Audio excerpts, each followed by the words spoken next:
story? Are you tired of CEOs telling you what to think, who to hate, and who to vote for? Well, welcome to the Rick Smith Show. We don't take orders from some boardroom, and we don't do focus groups or talking points. We don't work for them, and we never will. I'm Rick Smith, and I work for you. Join us daily at thericksmithshow.com and download the podcast and never miss a minute. It's time for the Rick Smith Show. Now, here is the voice of the working class, Rick Smith.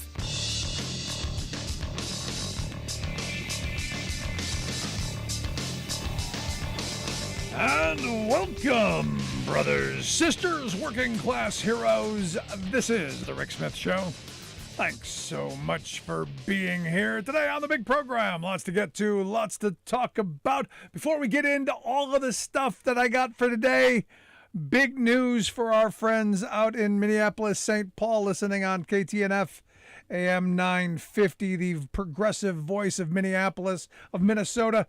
Workers in St. Paul at the Starbucks there, 300 Snelling store.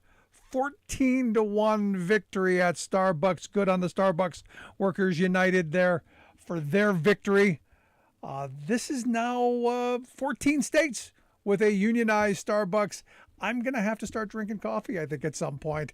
If this continues, good on you guys. Congrats. Now on to the next step, moving this along. I just had to throw that out there. And please, by all means, keep up the great work. Let us know what's going on.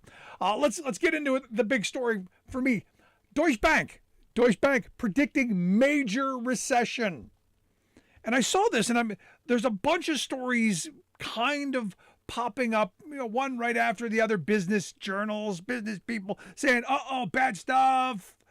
And it's coming back to the Federal Reserve, going to be raising your interest rates because, hey, cheap money, we're used to it, we're hooked, kind of. What Deutsche Bank is saying is they fear that the Fed is going to raise interest rates too aggressively. They're going to slam on the brakes, going to hurt the economy a bit too quickly, and that is going to cause what they're saying is a major recession. They say, look, inflation's probably already peaked. We're already probably down the other side. And I'm not an economist, but you got to think once the supply chain issues start to work themselves out, once people start spending money in other directions, once we start figuring some of the other stuff out, and we start holding some of the right people accountable, I think some of it's going to come back down. My fear, you get a Fed who with both feet slams on the brakes, turns the car sideways. We end up in the middle of the intersection, massive pile up. And then they go, look what Joe Biden did. Yeah. Now, Marty Walsh, Secretary of Labor, tweeted out today, fact, the strongest economic growth in almost 40 years powered by Joe Biden. Yeah, Joe Biden did this. And the American Rescue Plan has put the deficit on track to drop by more than $1.3 trillion this year. As he pointed out, the largest ever one-year decline. And what I thought was interesting is one of the people in his feed, and this is where I think Democrats, again, got to get a little bit better at this Twitter stuff, at this social media stuff, because it was great information. Need the graphic to go with it, because someone threw a graphic with it that showed during Republican years, those deficits grow. During Democratic administrations, they go down. And they went back, to the H.W. Bush years. Those deficits grew. Clinton came in, down, to where we had a surplus. When George W. Bush took over, massive surplus. And the first thing they did is they fretted it away. They handed it off to the millionaires and billionaires. Well, we didn't have many billionaires yet, but that was coming because we gave them massive tax cuts. Massive. And we went on a drunken spending spree and deficits galore. And then, of course, there was the W collapse of the economy in 2008. And with a TARP and with all of that came massive deficits during the Obama years, which after Obama's first year, you saw them steadily decline. And Obama handed off a reasonably strong economy to Trump. And what they do? More tax cuts for the very wealthy. And what happened? More increased in deficits. And then, of course, the pandemic that they boogered up from the beginning and skyrocketing. Highest deficit in history. Now Biden has dropped that down by a record 1.3 trillion. Will you see some idiot with a Biden sticker going, "Oh, Joe Biden did that"? No, you're not going to. But the reality is he did. Now, I find it interesting because you're never going to see the corporate-controlled for-profit media give Biden credit for anything on the economy. You're never going to see any credit go to the Democrats for this because, look, corporate America doesn't want Democratic policies to work. They were happy right where things were. Hands both right at 10-2 on the steering wheel. Although my son tells me now that we're doing driving, it's actually moved to 9-3. I'm not sure with the time shift, but 10-2 is what it used to be. They had hands both on the wheel, firmly planted. They were firmly in the driver's seat, and they were happy with that. Neoliberal trade policies, tax code that benefits them, deregulating everything. They in complete control, had unions quiet, hushed, under control, workers beaten down. They liked it. They're a little concerned with this worker empowerment stuff. People saying, you know what, we deserve better wages, hours, conditions. We deserve, a little of the wealth that our labor creates. We've earned it after all. So when I saw this Politico article that headline, growing alarm over outlook for Biden economy sparks new market rout. They go and they start talking to some CEOs we're concerned. Oh, we don't know where things are going. Oh my goodness. Almost sky's falling. Oh my gosh. Chicken Little, sky's falling. And go back to Jamie Dimon because everyone goes to Jamie Dimon for bad advice. And what it seems to me is they're prepping us. They're getting us ready because the recession may be coming, and they got to have it in place on who we're going to blame. Because the blame game is what's important politically, and the corporate-controlled media understands that. So the blame is going to have to go towards obviously Democratic policies because you gave those people $1,400. Maybe giving people money was a bad idea. Feeding their kids and keeping it in their homes and helping them pay their bills. Maybe that was a bad idea. Maybe we should have let them suffer and kick them to the curb. Maybe they should have had to pull themselves up by their bootstraps. They're actually saying this stuff. I'm not making this up. There's actually a move right now of saying, maybe it wasn't such a good idea. They're claiming that $1,400 that Biden gave out, that's what all this inflation's about. Because it gave people money to go spend, which is ridiculous. I'm sorry, that $1,400 was burnt up long ago. The problem that we have right now, very clear, and we're going to get into that. It's corporate America. They're robbing us blind. Now, the Brookings Institute, they put out a study. And this is one of those studies that, if you listen to this show, I've talked about this before. We know this, but it's one of those studies you go, yeah, okay. It's what we've talked about. It's titled "The Profits and the Pandemic." As shareholder wealth soared, workers were left behind. And you don't even really need to read the whole study to know what it's about. Rich people got richer. And then there's the other side of it. Poor people, not so much. What I did find interesting is they started off their executive summary reminding us, taking us back into the Wayback Machine, all the way back, way back to August of 2019. I know most of our minds don't go back pre-pandemic, but August of 19 was an interesting time.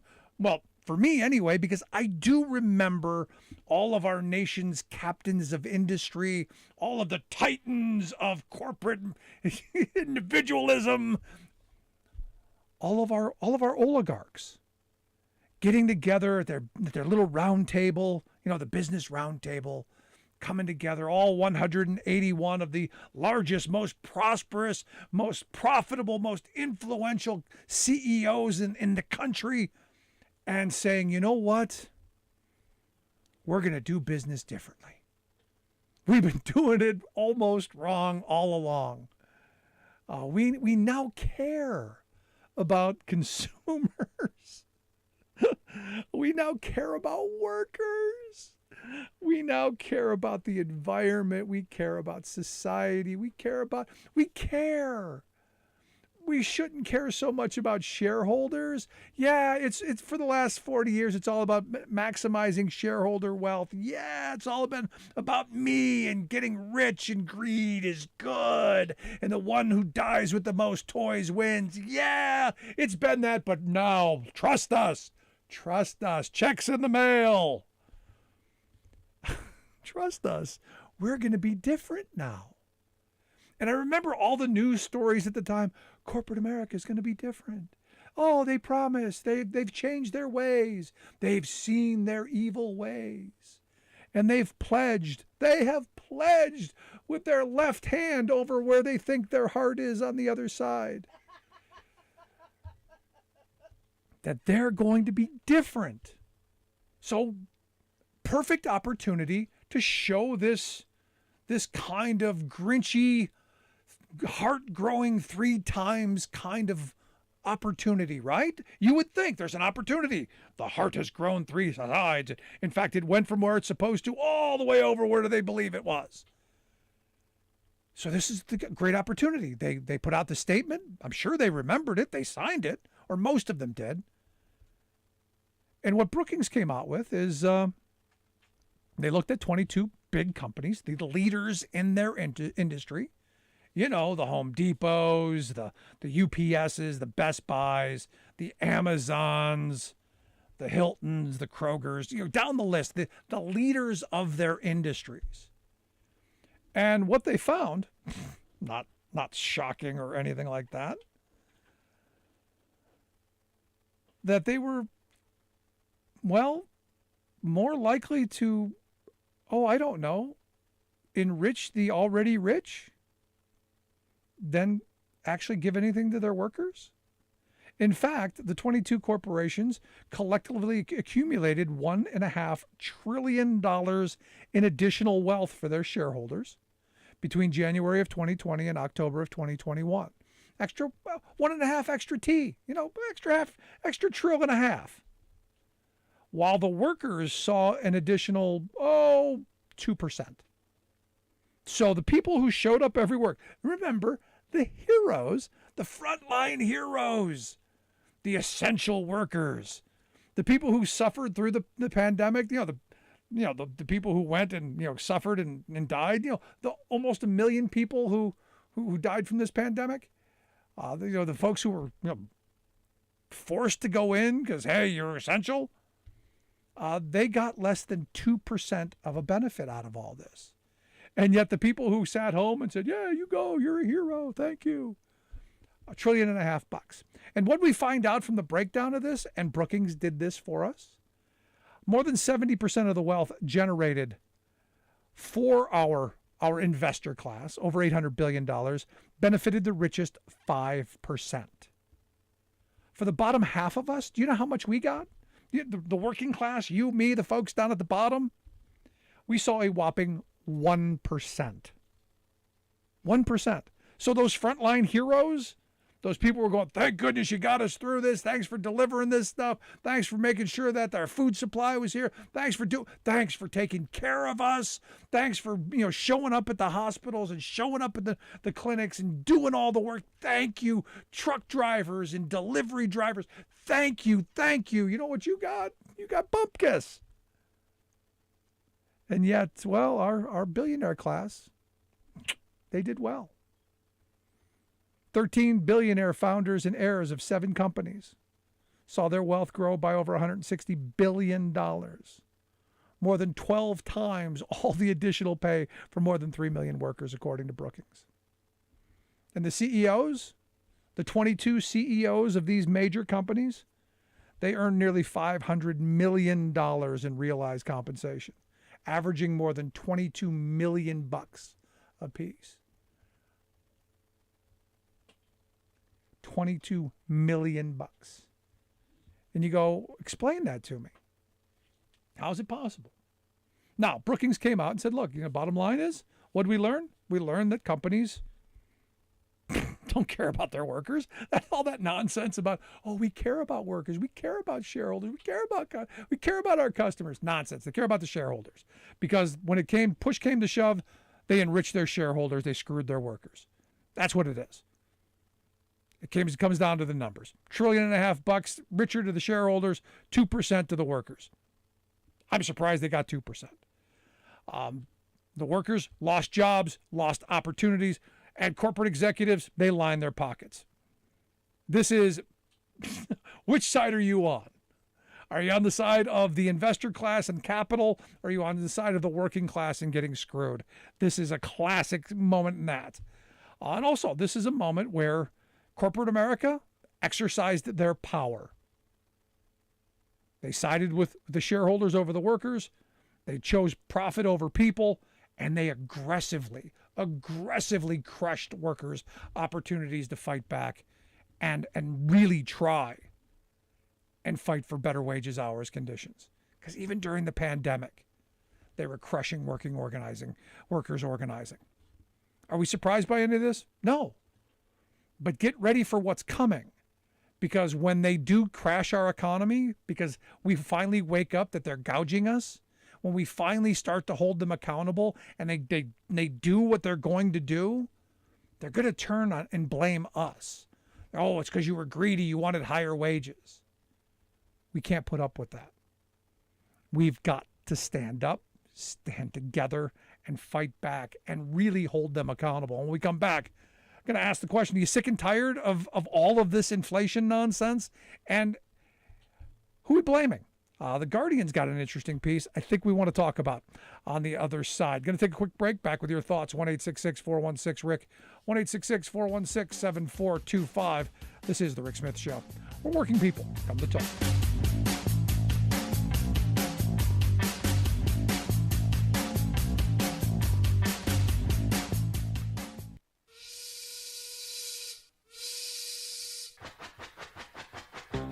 If you're a fan of the show, you've heard our labor history in 2 segments, and you can hear them on the radio pretty much anywhere in the U.S. Labor history has never been more important than it is right now.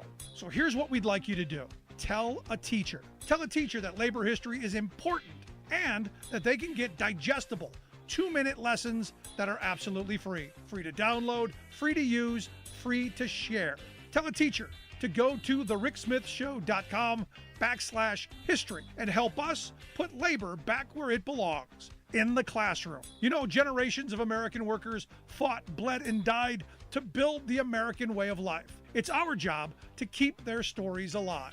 Go tell a teacher that we're here to help them do just that. Find us at thericksmithshow.com/history today.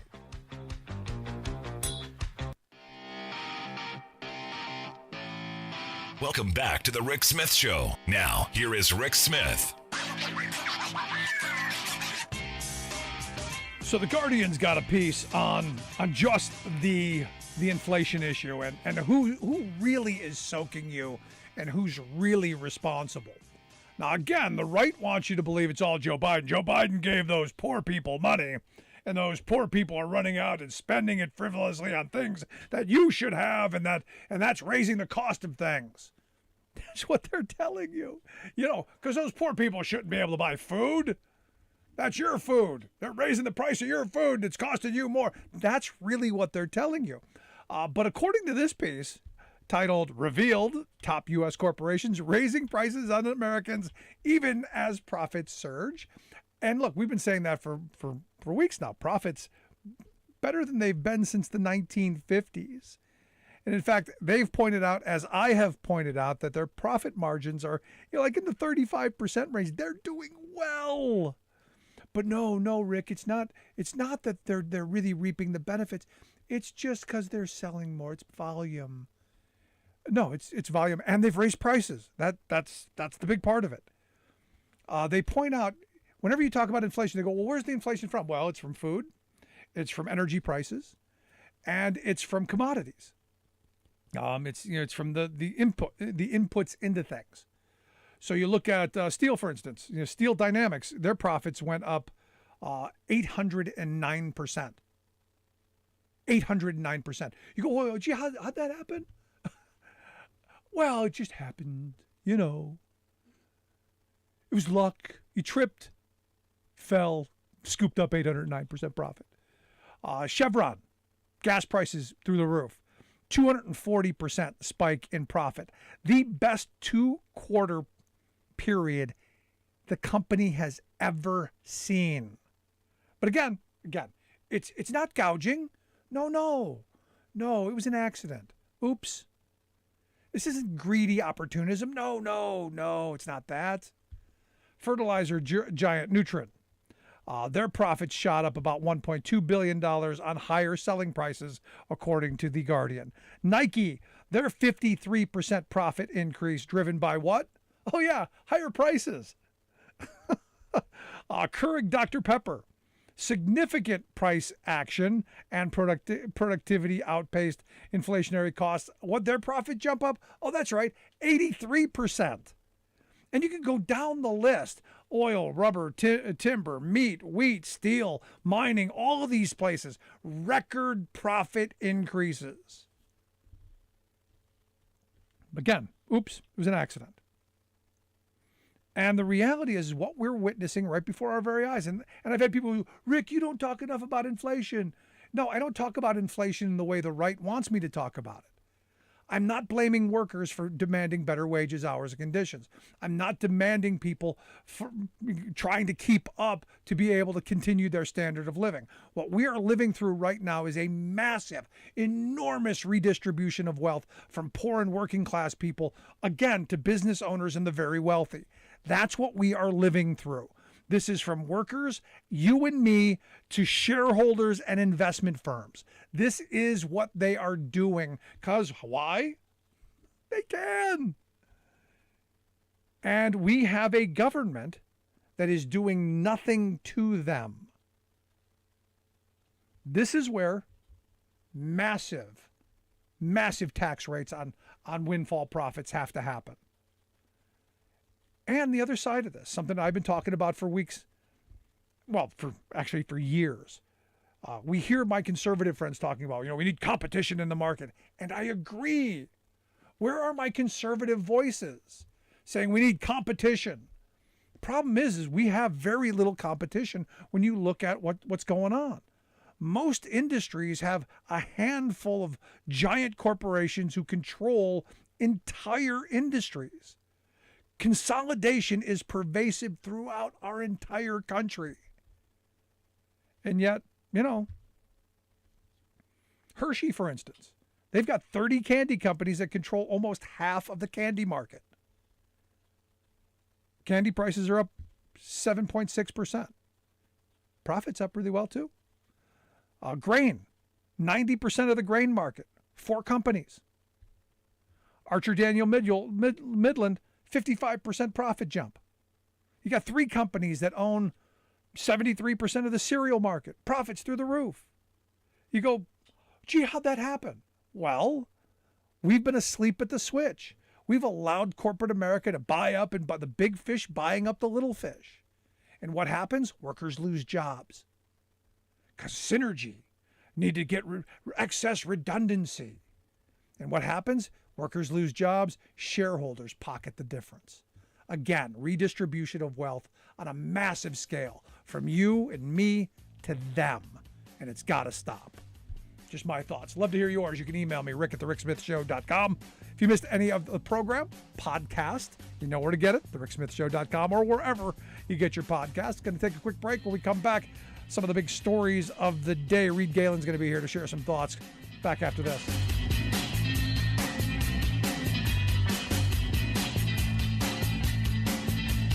I'm Rick Smith, and this is Labor History in 2.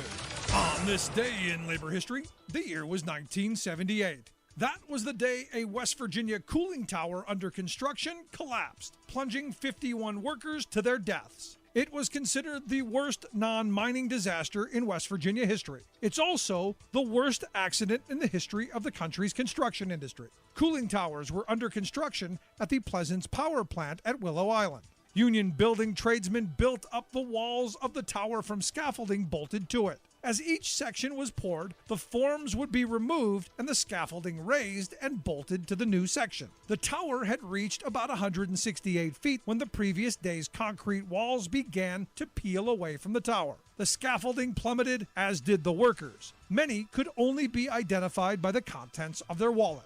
The Steele family was beyond devastated with the loss of 10 family members. In a 2008 retrospective by Ken Ward Jr. of the Charleston Gazette reported, quote, "A mix of safety lapses combined to bring the tower crashing down. Concrete in the previous day's lift hadn't hardened enough to hold the scaffolding. Key bolts meant to attach the scaffolding to the tower were missing. An elaborate concrete hoisting system was modified without proper engineering review. Contractors were rushing to speed construction." Dr. Celeste Monfortin of the Milken Institute School of Public Health noted that the case highlights still relevant issues: inadequate OSHA penalties, no criminal sanctions, holding workers responsible for contractors' mistakes, ignoring of previous warning signs, and a disconnect between abstract calculations and real-world applications. Ken Ward Jr. noted in his retrospective that in 2008, there was still no state public employee OSHA program in West Virginia. For more information, go to laborhistoryin2.com, like us on Facebook, follow us on Twitter at laborhistoryin2. For many people, the animals they adopt and love become more like family members than pets. We have deep relationships with cats, dogs, parrots, goats, horses, and other fellow critters who at least pretend to love us back, providing comfort and joy all around. Sadly, though, life for all of us animals is a spin around the wheel of fortune, so illness and injuries happen. That's why one of the most valued members of every community are the staffers in our local veterinarian offices. Practically all vets, nurses, technicians, and support staff are there chiefly because they love animals and get personal satisfaction from providing care for them.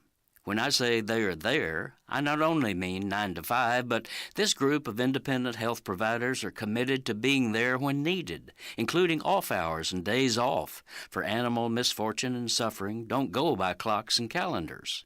Local practitioners also try to be there for low-income people, offering deferred payment plans and even discounted fees so their animals can get the treatment they need. But wait, sound the ambulance sirens. Something is going horribly wrong. This venerable profession has recently been collapsing into a corporate model of Wall Street-owned chains. They are monopolizing markets, reducing staff, gutting service, and prioritizing the love of money over the love of animals. It's not uncommon these days for frantically worried customers to bring an ill or injured pet into their old reliable vet office, only to find it has quietly come under chain ownership, is understaffed, and is unwilling to accept the patient, forcing a desperate scramble to find emergency care, often out of town. This is Jim Hightower saying the same profiteering corporate mentality that has proven disastrous for human health care is now rapidly locking down pet care, and that's an act of animal cruelty.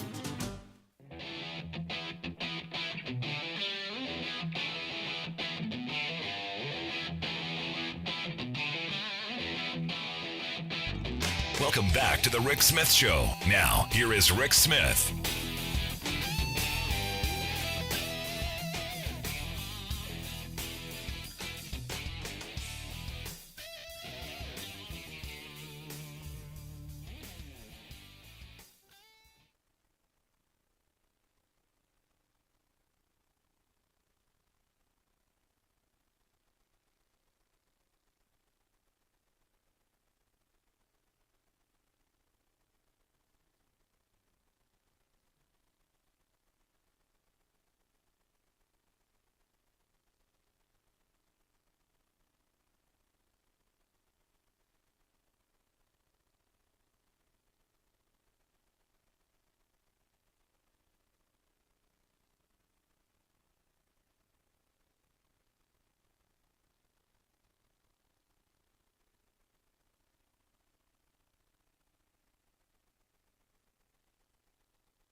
Reed, thanks for taking Rick. time for us.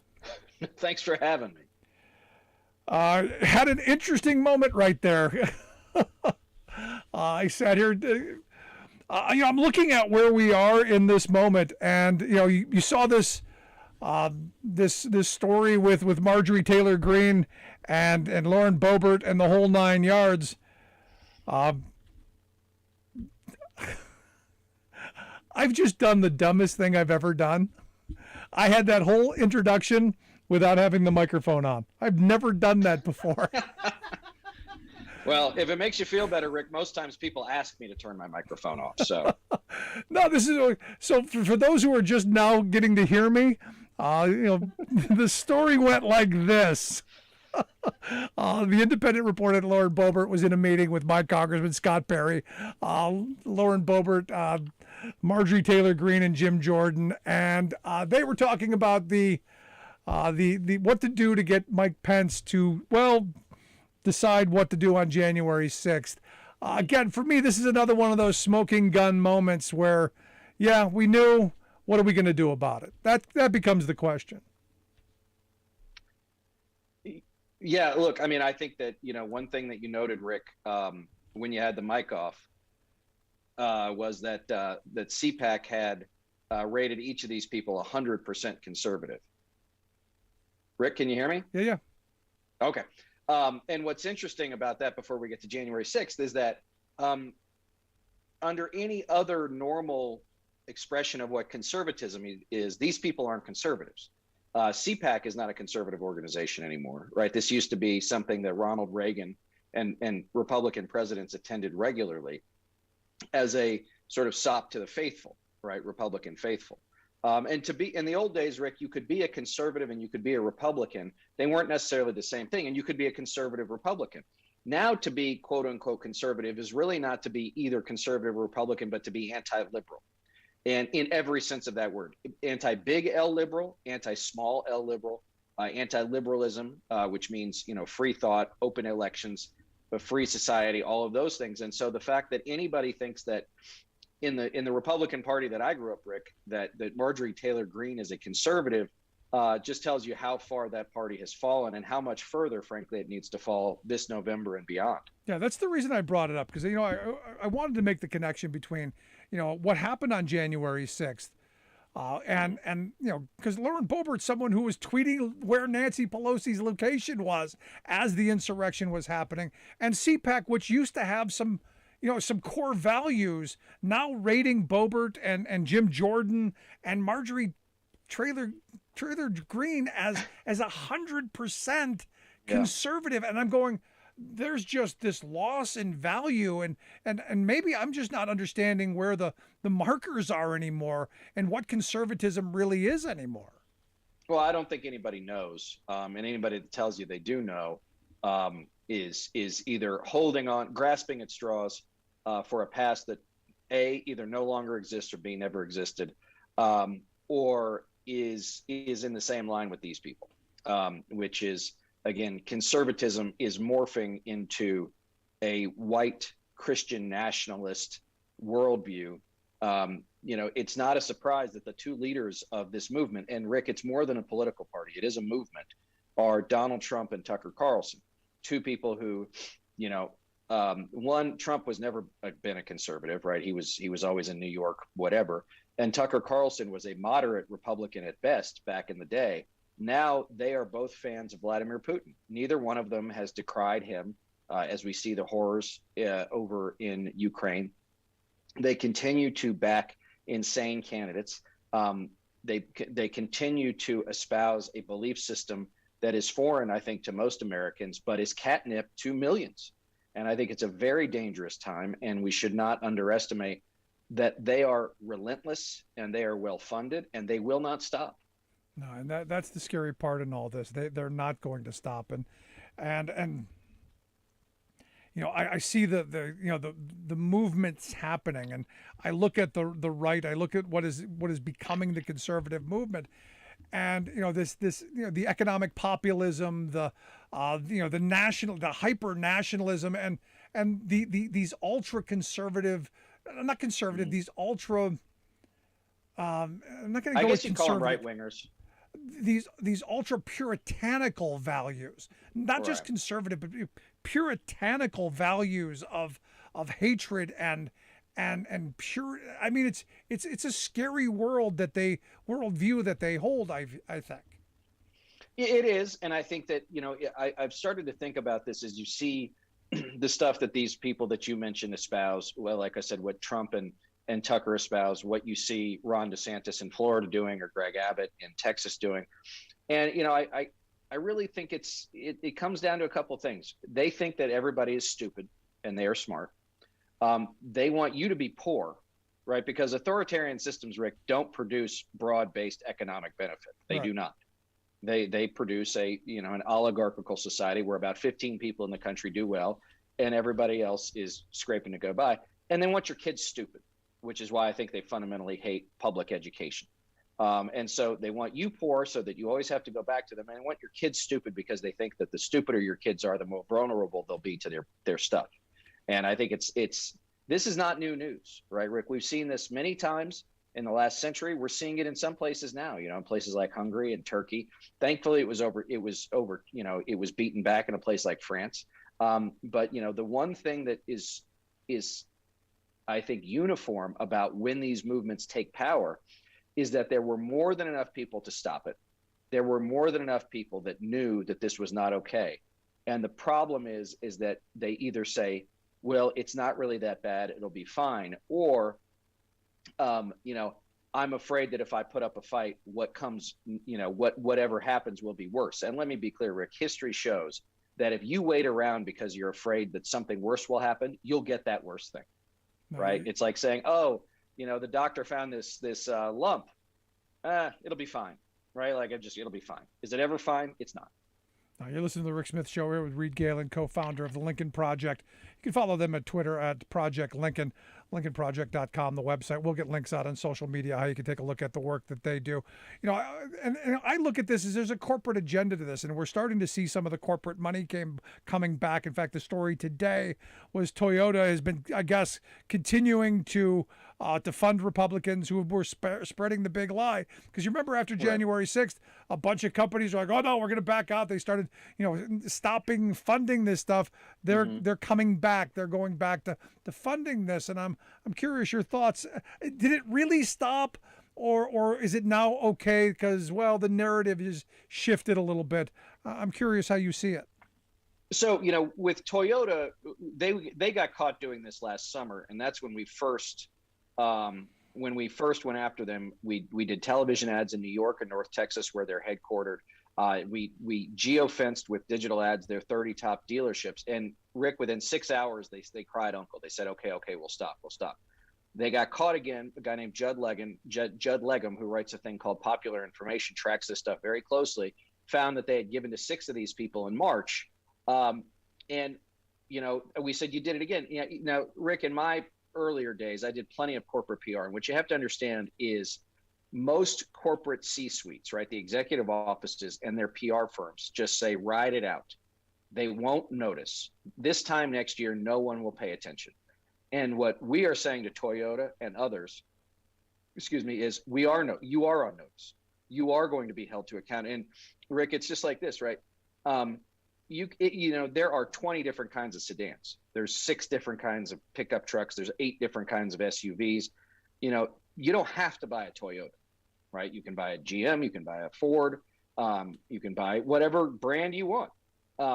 And so, this is one where we see with consumer companies, they take it very seriously because their brand is everything. And we know that, there are oil companies out there that do this, right, to the tune of millions and millions of dollars, not surprisingly, to Republicans.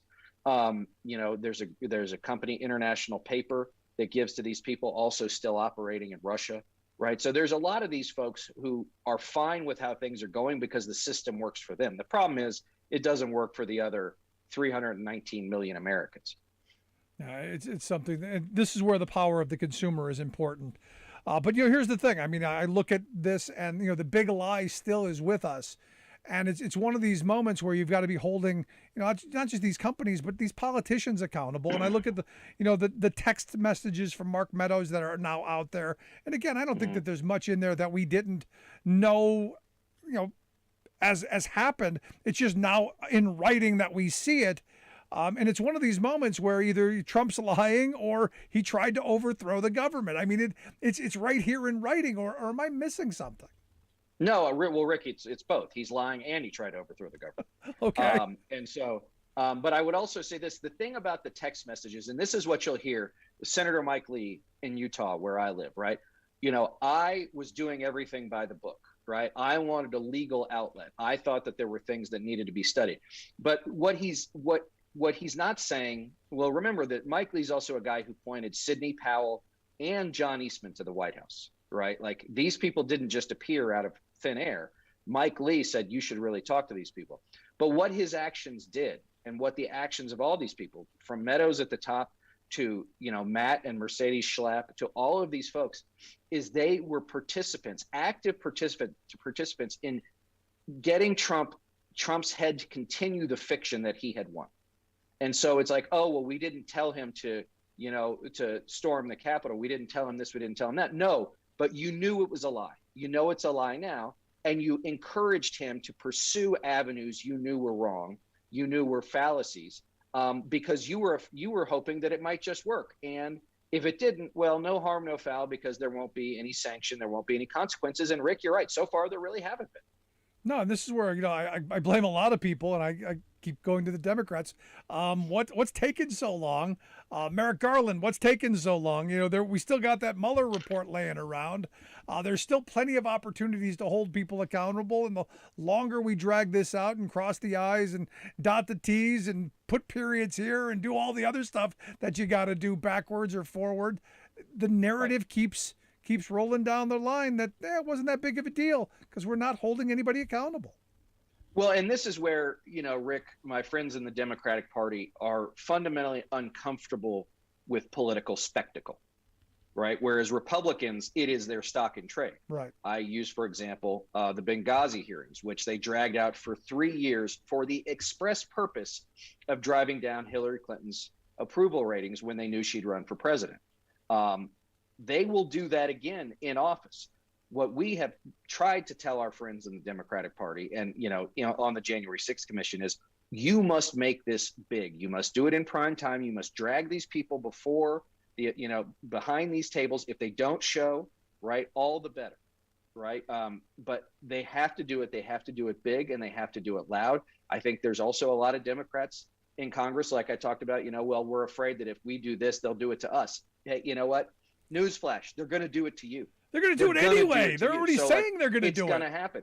And then there are Democrats who are like, well, we have Build Back Better, and we have the policy agenda and all that other stuff. Like, if the democracy dies, none of that stuff matters, Rick. None of that stuff ever gets done. And so there's this old way of thinking like, oh, it's not really that bad. People won't care. People do care. People do care. When you have Marjorie Taylor Greene, who basically perjured herself this week in an administrative hearing about whether or not she can appear on the ballot under the 14th Amendment, Section 3, they have a text saying, tell the president, should ask the president whether or not he should put down martial law. Like, that is a seditious act against the American people after a free and fair election. And so, these people who say, oh, I didn't really do anything, they're lying. They're all lying. They're not just complicit. They were explicit in their efforts. Yeah, but she didn't actually mean martial law. She meant Thurgood martial law. Right. I would say, Rick, if you asked her 100 times who Thurgood Marshall was, she would not be able to answer any of them. I'm just kidding. I mean, I'm just pointing out the fact that she misspelled martial law. Oh, for sure. Yes. I had to throw that out there. Because again, I go back to my defense of not wanting her thrown off the education committee. This would have been a perfect opportunity to go, as a country, we need to increase the education budget. Because again, we've got a sitting congresswoman who doesn't know how to spell martial law. Finally, I wanted to get your thoughts on the, Kevin McCarthy had a statement on the leaked tapes. Defense, finally. You buying it? No, not at all. I've known Kevin McCarthy a long time, since I lived in California. I've known his top guys. This is a guy who was trying, when he thought that Trump was going to go down in flames, right? He was making sure that he was on the right side of that play. Liz Cheney's on that phone call with him, right? Now, because he realizes that he's been caught, I mean, Rick, he's just flat out lying. He was speaking to a bunch of kids in his hometown of Bakersfield, California, and he just flat out lied. And I think, that's also what the Republican Party, the currency of the Republican Party is not money, it's lies, because you have to tell the lies. You have to be, faithful to the orthodoxy. And so, now you've got Tucker Carlson after him. You've got Elise Stefanik is out there, who's now the number 3 person in that, that leadership, who's, I guarantee you, eyeballing that. Then you've got a guy named Steve Scalise, who's the number 2 guy, who's a man without a country. He's not Kevin McCarthy. He's not Elise Stefanik. He's not True Establishment. He's not MAGA. He's not a national name, and he's not a fundraiser. Like, this is a guy who very well, he'll keep his seat probably, but will be out of a job this time next year. But Rick, what you're going to see is more of this, whether or not it's through tapes like this, and I think there will be, Lordy, there will be more tapes or more text messages. The Republican Party is predicated on the idea that they all hate each other. They hate each other, Rick, more than they hate Democrats, because they all want to be in charge. And they all see it as zero sum. If I'm winning, you're losing, and that's a good thing. But if you're winning, by definition, I'm losing. And I must win, and I'll do anything I can to raise this ladder. And we've seen this everywhere, right? This is not a new phenomenon in human history. And so I think that, and here's the other thing too. Even if if the Republicans win the House and McCarthy becomes Speaker, like it wouldn't be different than if Jim Jordan was Speaker. The same bad things are going to happen. Jim Jordan would do them gleefully because he believes in that stuff. And McCarthy will do it because he knows he has to, or they'll throw him out. So, he's a paper tiger. So it's going to be an interesting couple of years if they take power, because the rats will be jumping around and they're going to be leaking on each other, because there are more text messages. I'm sure there are more leaked audios to come. So at least it'll be entertaining. Well, let's hope that they don't burn the ship down while they're screwing around looking for the iceberg. Yeah, while democracy is dying, at least you'll have something to be entertained by. But right. Reed, I appreciate the time. Good talk with you, man. Thanks, Rick. Thanks for having me. Good stuff. Reed Galen, co-founder of the Lincoln Project. Make sure you check out the work they do, lincolnproject.com. Let's take a quick break. Right back. Stick around. Listen to The Rick Smith Show.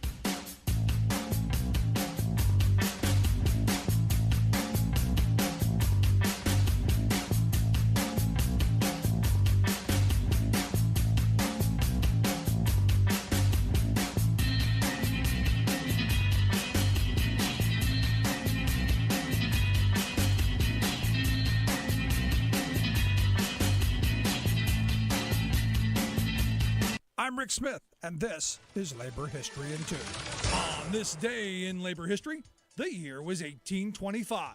That was the day that saw what is widely considered the first strike for the 10-hour workday. It happened in Boston, Massachusetts. Journeyman carpenters had grown tired of being required to work from sunup to sundown. They decided it was time to make a stand. But the master carpenters who controlled the craft did not side with the journeymen. The master carpenters claimed that the day-long toil had, quote, been customary from time immemorial. With this resistance from the top, the first 10-hour workday strike went down in defeat. But the idea had been born, and soon it began to grow. Boston carpenters struck again in 1832 and again 3 years later. These strikes were also unsuccessful. But during the last strike, the workers wrote a flyer that read, quote, "We have been too long subjected to the odious, cruel, unjust, and tyrannical system which compels the operative mechanic to exhaust his physical and mental powers. We have rights and duties to perform as American citizens and members of society, which forbid us to dispose of more than 10 hours for a day's work." These words echoed to Philadelphia, where workers took up the banner for the 10-hour workday. The strike spread across the city of brotherly love, from printers to carpenters, from bakers to public employees. 10 hours became the law in Philadelphia, then throughout Pennsylvania. From there, the call for 10 hours spread across the country. Later, the movement grew into a demand for the 8-hour workday. The ability of workers to have time away from the job to live a full life of dignity is one of the core causes of the labor movement. Labor History in 2 brought to you by the Illinois Labor History Society and The Rick Smith Show. You're listening to The Rick Smith Show, where working people come to talk.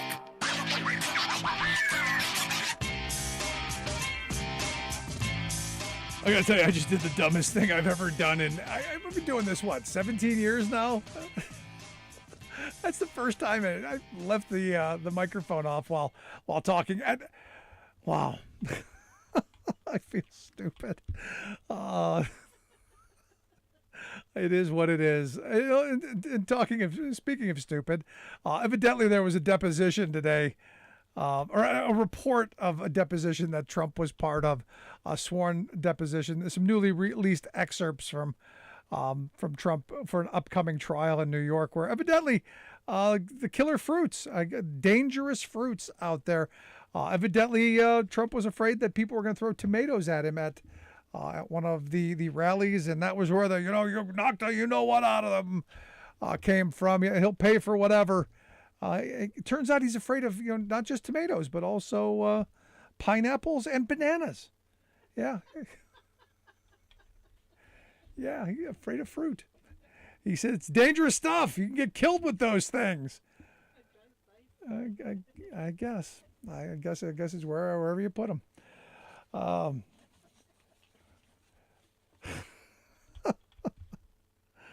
I want to read the rest of that deposition because I read through the whole transcript that they released, and it's chaotic. The way the guy's mind works and the way he answers questions, just chaotic, and then always comes back to praising himself. That was a great rally.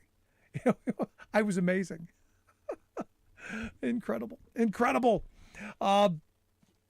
Interesting tidbits real quick before we wrap up the hour. Biden and the administration talking about doing something on student loans and student debt, and the Republicans coming around the idea of no.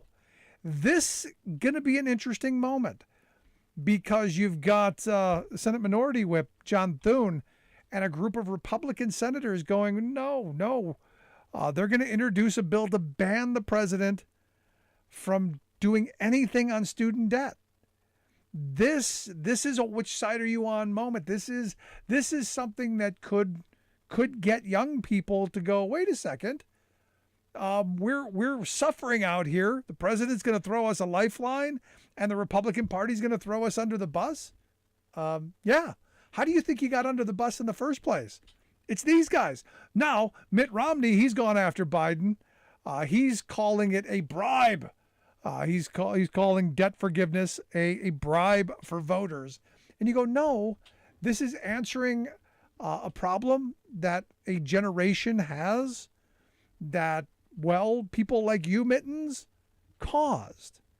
Now, remember, Mittens is one of those guys that I didn't raise any taxes, but did raise fees and costs on the working class. Education, one of those. So for me, I'm looking at this and I'm going, I think Biden has to do something. I think politically he needs it, but it's the right thing to do because we've screwed a generation over. And as I talked about yesterday, I've got a young relative who's like $100,000 in debt to end up getting a job that's going to probably pay like $25 an hour because she needs the license to get the job. And it's crazy, but we've walked away from higher ed funding. We've walked away from that kind of investment because you need skin in the game, right? Crazy stuff. Love to hear your thoughts. Email me, rick@thericksmithshow.com. Hopefully I've got the microphone on this time. Quick break, right back. Stick around.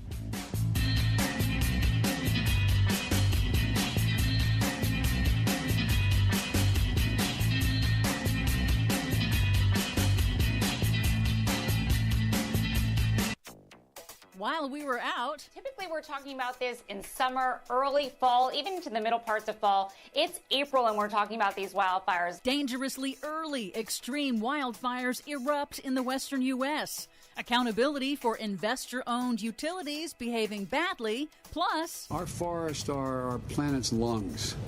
They literally are recycling and cycling CO2 out of the atmosphere. That's what they do. Biden administration protects old-growth forests, but resumes oil and gas leasing. Well, that's not good. All of those stories and more straight ahead. From BradBlog.com, I'm Brad Friedman. And I'm Desi Doyen. Stand by for 6 minutes of independent green news, politics, analysis, and snarky comment. We can't forget that achieving our ambitious climate goals is going to require nature itself to play a role.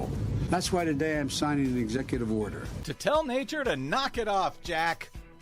This is your Green News Report. Okay, Desi Doyen, we've been out for a week for spring break. I'm sure nothing at all happened. What do you have to catch us up today? Well, while we were out, the National Weather Service warned that the western half of the United States is already seeing a dangerously early extreme wildfire season. Unseasonably warm, dry weather, high winds, and an historic mega drought in the west are fueling dozens of deadly, destructive wildfires from Arizona to Nebraska. That'll teach those losers in the West.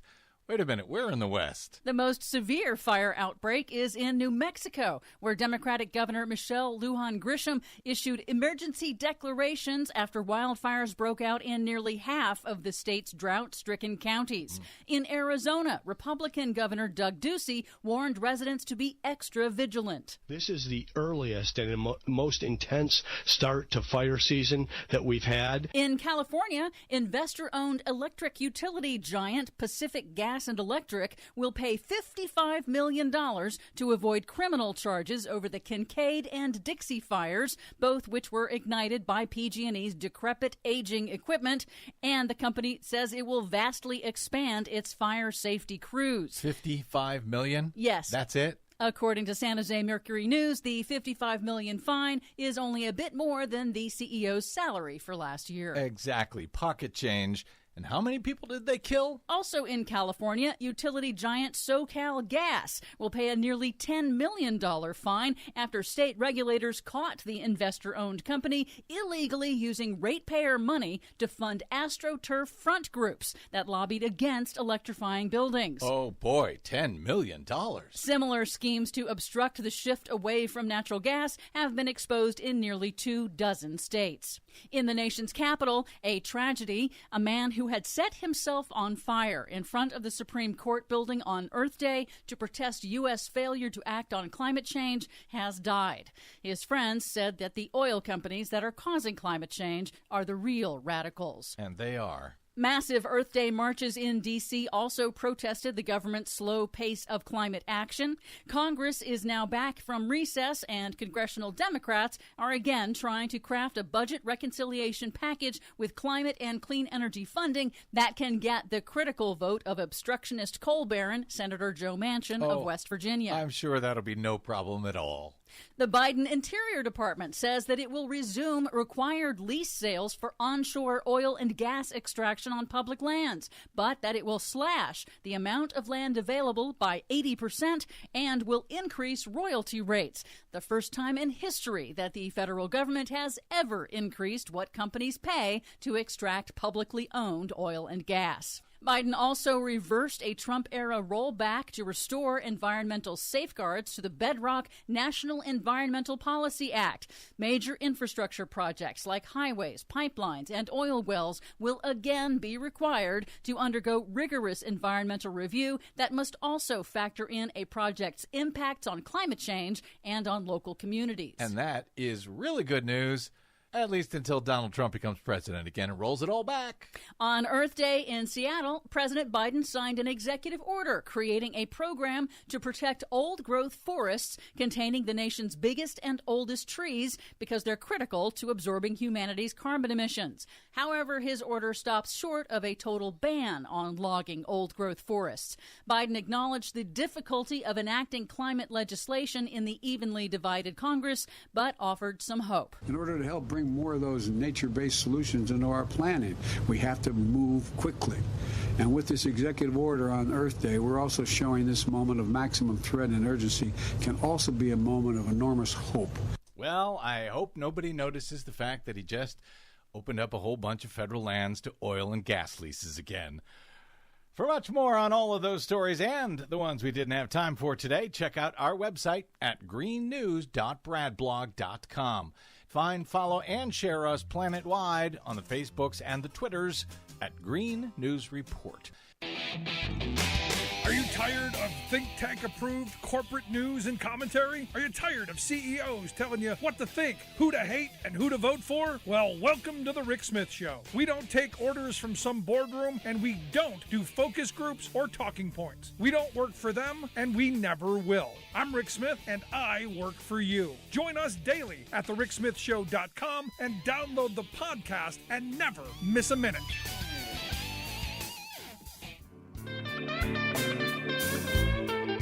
Welcome back to the Rick Smith Show. Now, here is Rick Smith. So I'm looking at this Guardian article, and again, there's a line in it that just grabs you. They cite in the article an analysis by the Security and Exchange Commission filings. They look at 100 corporations, and they find net profits up by a median of 49%. In one case, blew my mind. In one case, as much as 111,000%. I'm going, wait a second. How do you accidentally go? How do you justify an 111,000% increase in profit during a pandemic? How do you do that? I know it was an accident. No, wait a second. Hold on. We might have a sticker for that. Get the Joe Biden sticker. Joe Biden must have did it. Because isn't that what we're told? All of this inflation, all the suffering we in the working class are getting hammered with. The food prices, the gas prices, the housing prices, the energy price, all of it. Joe Biden's fault. That's what we're told. They even got a cute sticker for it. Focus group tested, think tank approved. Problem is, it's all BS and we know it. And what we need to do is we need to call it out. And that's why I've asked Mike Mitchell to come talk with us. Mike is the Director of Policy and Research at the Groundwork Collaborative. Their website, groundworkcollaborative.org. They, the good folks at the Groundwork Collaborative, have been following this stuff. They've been following all the earning calls, following all of corporate America, and, well, hearing what they're saying to themselves. And here to share some thoughts on exactly what they're telling each other, here's Mike to share some thoughts. Mike, thanks for taking time for us, buddy. Yeah, thank you for having me. 111,000%, Mike. 111,000%. Yeah. This is a moment where, as you're saying, a lot of folks are worried about the pandemic. You know, with rising prices, they're worried about making ends meet. And at the same time, you can sign into some of these earnings calls, and you're going to hear CEOs not only just giving updates on healthy profits, but absolutely crowing about their ability to take consumers for everything they can right now in this moment, and using the shield of inflation, using the shield of supply chain snarls to really get away with it. It's pretty wild. Now, I was attacked early on because I said the reality is what we're seeing with this inflation. And right at the beginning of it, when the first person said the I word, I said what we're experiencing is nothing more than good old-fashioned American greed, good old-fashioned Wall Street sticking it to the working man because he can. And everyone's like, no, it's Joe Biden. It's the $1,400 that Joe Biden gave everyone. He gave poor people money and they're frivolously spending it, which is mind-blowingly stupid, but hey, it's a narrative. Yeah, it's a narrative. It's wrong in this moment, and I think for a lot of folks who want to draw attention away from corporate greed or corporate profiteering, it's a very effective narrative. But the truth is, again, if you go on to any of these earnings calls, and we've got plenty of quotes that we can share here with your listeners, but if you go on to these earnings calls, what they're saying right now is, yes, some costs have gone up. Yes, maybe labor costs have gone up a tiny bit. But right now in this moment, we have the ability with this bigger narrative of inflation, we have this ability to raise prices well above what we need to cover those costs and rake in huge profits. This has been one of the most profitable years for corporations in the past 70 years, if you look at profit margins.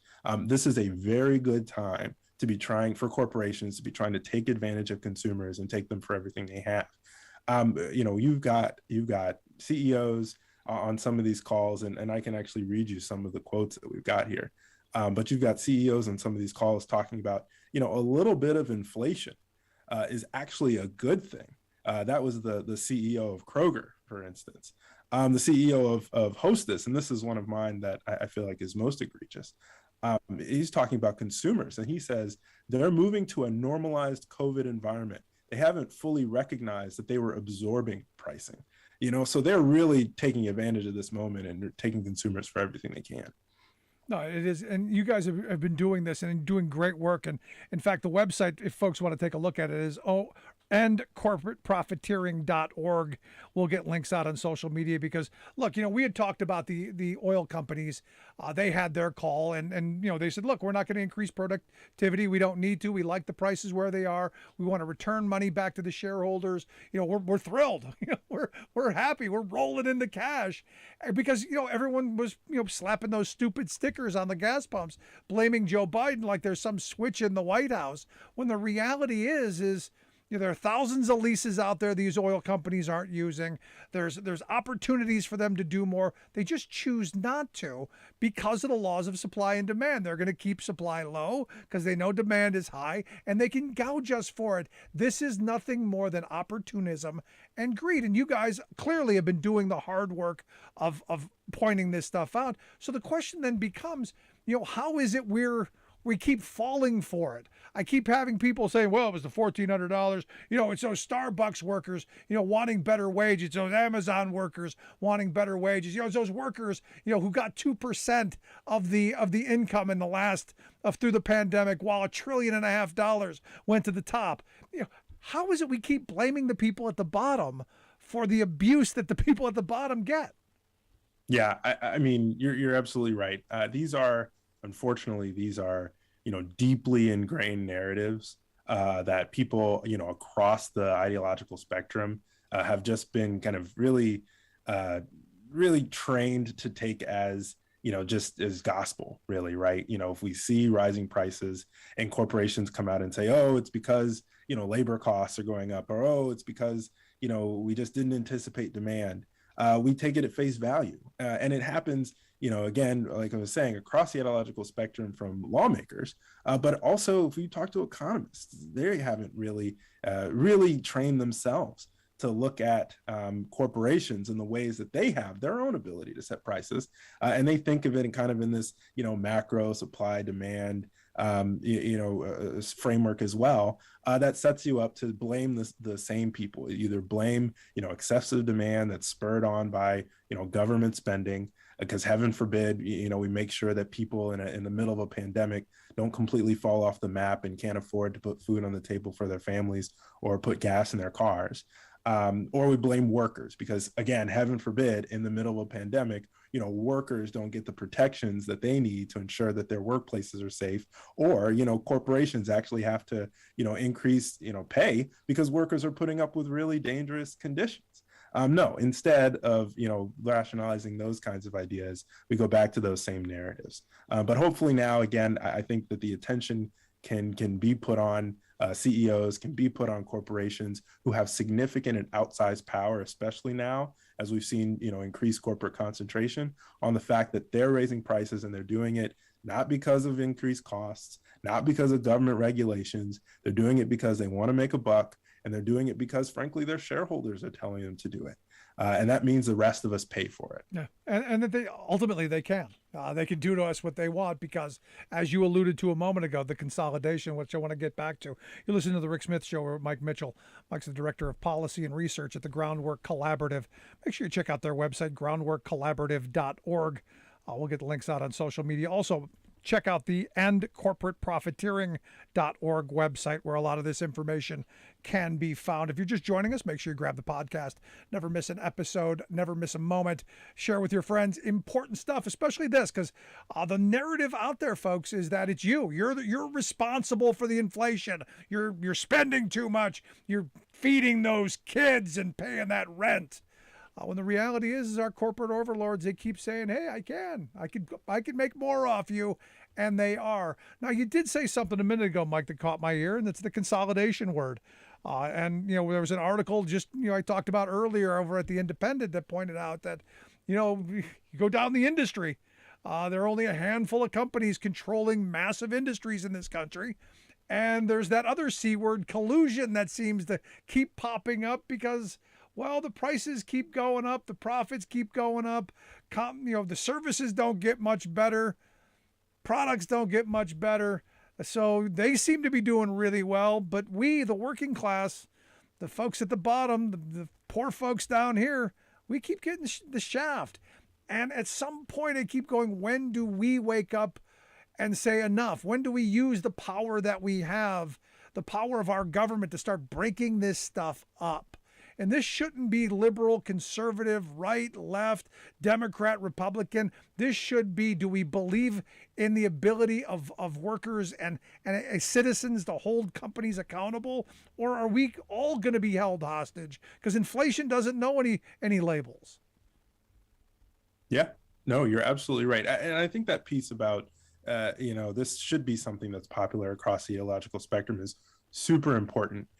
If you're interested in competition, if you're interested in actual market innovation, huge concentration in a given market is really, really bad, right? Because once a company has, you know, a big part of the market, what do they try and do?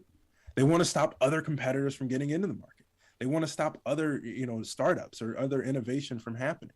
So if you're really focused on, you know, and really, you know, beholden to this idea that the market has all the answers and that, you know, innovation will come into the fold to make things cheaper, make things better. If that's what you believe, then you should be opposed to corporate concentration because it's completely adverse to that.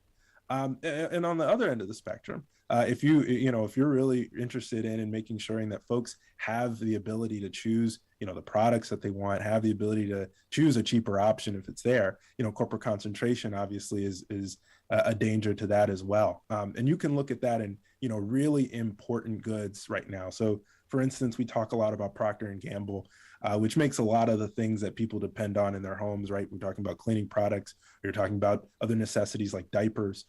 They hold huge swaths of markets for things that people just need. You're going to buy cleaning products. You're going to buy diapers if you have a kid. I have a kid that's 1 year old, and I have to buy a lot of diapers. And the fact is right now, they can raise prices on those things because there's nowhere else to go. There is nowhere else to go, and they know it. And so you know, over the past couple of years, across all of their different product categories, they have raised prices in each and every single one of them. And they've done it because they can, and they know you have nowhere else to go. And that doesn't help anybody except them and their bottom line. No, and this is where I go back to this. You know, I have conservative friends who claim they believe in the power of the free market, and they go, what free market? Because in order to have a free market, at least when I learned in economics class thousands of years ago, you had to be able to abstain. You had to be able to walk away and choose not to. And as you point out, you know, you need diapers, you need food, you need gas to get to work because we don't have, you know, anything for public transit. This is a moment for me, and this is where I kind of want to wrap this into where we need to be going. I think we need massive investments in moving us in a more positive, public-focused direction. Return the commons back to the people, more public transit, more co-op opportunities, better directions, and being less dependent on our corporate overlords, less dependent on our oligarchs, and more dependent on we the people in democracy. I'm curious what you think. No, I totally agree. I think you can look at almost every aspect of the supply chain, and you can see the ways in which handing over the keys to the private sector has been bad for workers, has been bad for consumers, and ultimately it's been bad for our economy, right? So if you're talking about the ports and the fact that we have this huge, massive just delay in being able to just unload, you know, things from freight, a part of that is the fact that, you know, truckers are sitting there waiting, and because they're classified as these kind of temporary workers or they're contractors, it's really hard to get more truckers out there and being able to go and grab some of these big freight. There's not enough dock workers because the conditions for a lot of those things are not great, and the pay is tenuous, and it's what we call it precarious work. You know, it's just a lot of moments in the supply chain where corporations have built these kind of last minute, knife's edge systems. And the minute there's any stress, like, I don't know, a pandemic, it all falls apart. And we would be much better off with much more public investment, much stronger worker rights framework. So make sure that, if a worker is actually working for a company, that they are classified as an employee and they have all the benefits that's afforded to them, the ability to unionize. It would make things much, much better. And a lot of times when we're talking about a lot of these companies or corporations, and we're talking about the ways in which that they prove to be more efficient or effective, what they're really doing is cutting costs in every single way that is bad for you. It's bad for our economy. And the minute one little thing breaks down, the whole thing falls apart. And then we're all left holding the bag. And these CEOs and these corporations, use those moments to abuse the system even more, to rake in more profit. So it really is, heads you lose, tails they win. And yes, I think if you were to, really invest much more in a public infrastructure, stronger worker power, we would be much better off. I mean, we're in that moment, and this is where I think there needs to be a mobilization of working class voters and doing it in a way to stop the chaos merchants from dividing us with the outrage candy, and really focusing on economic issues and talking about what really is happening. And I think what you guys are doing there at the Groundwork Collaborative is so vitally important. And I hope folks will check out the website, groundworkcollaborative.org, also, and corporateprofiteering.org. We'll get links out to social media on both of those. Mike, I appreciate you taking some time for us. I hope you'll come back and share some more of the incredible work you guys are doing. Yeah, absolutely. Thank you for having me. Good stuff. Enjoyed the conversation. Love to hear your thoughts. You can email me, rick@thericksmithshow.com. Tell us what you think. Yeah, is it the $1,400? Is that what's causing the inflation? Did you spend too much on food? Or is it these greedy CEOs who are robbing us blind? I'd love to hear your thoughts. Email me, rick@thericksmithshow.com. I'll take a quick break. Right back. Stick around. You're listening to The Rick Smith Show. We're working people.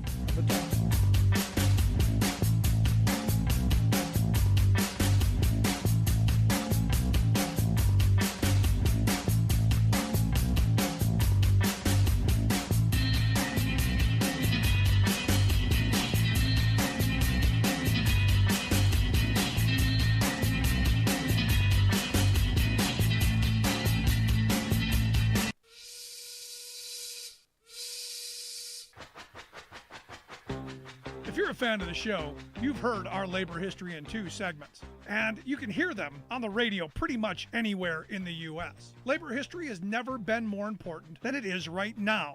So here's what we'd like you to do. Tell a teacher. Tell a teacher that labor history is important and that they can get digestible 2-minute lessons that are absolutely free. Free to download, free to use, free to share. Tell a teacher to go to thericksmithshow.com/history and help us put labor back where it belongs, in the classroom. Generations of American workers fought, bled, and died to build the American way of life. It's our job to keep their stories alive. Go tell a teacher that we're here to help them do just that. Find us at thericksmithshow.com/history today.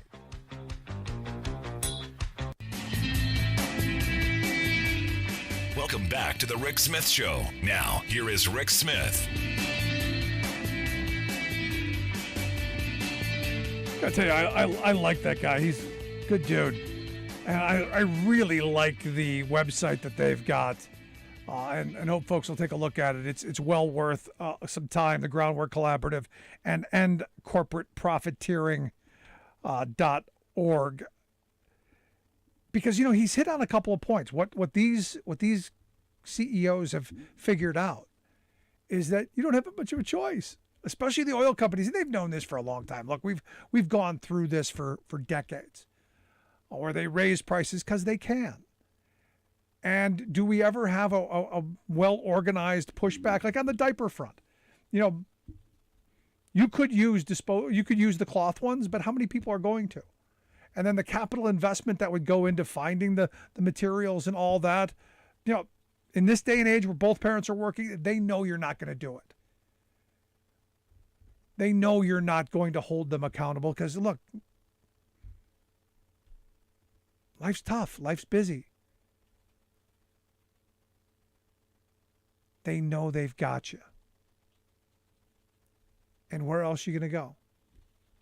And that's why I think, looking at what these corporate earnings calls and the work that they're doing is why this is brilliant. Why it's important that they did this. And spending a little time looking at it. Because in their words, they're being honest. When you listen to these rich people talk, it's just business. We don't care about your kids. It's about ours.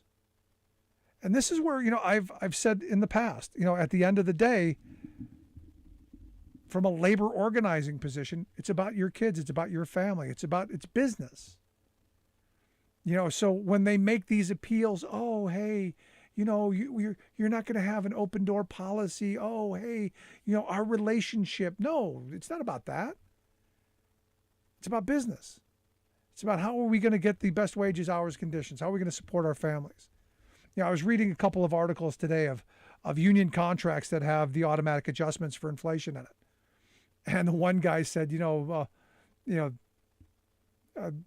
company wants us to believe that they gave us this adjustment for inflation. It wasn't the company that gave it to us. It was the union that fought for it. We demanded it. It was something that we negotiated and something that we sacrificed and we gave up for.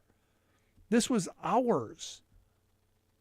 The company made, good size amounts of money because they were able to pass the cost on. Why shouldn't the worker benefit from that? And maybe it means we as working people need to start adjusting our thinking a little bit. Because the sad reality is we've been trained to buy.